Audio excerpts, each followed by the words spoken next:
Hello friends, in this video I will show you how to log in Gmail in any web browser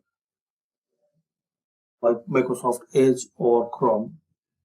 So open any browser and type Gmail login.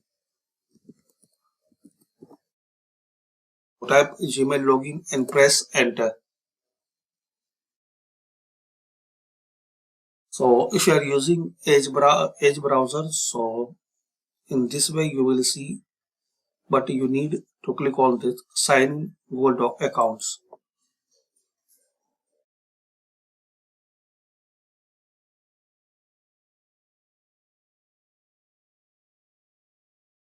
That's it. So this is the method guys, you can sign in your Gmail. Now you can use this all product of Google like YouTube and Maps, Mail. So select it, Mail.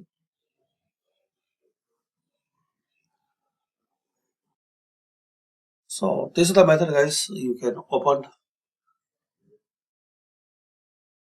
and sign in Gmail in any browser. Thanks for watching.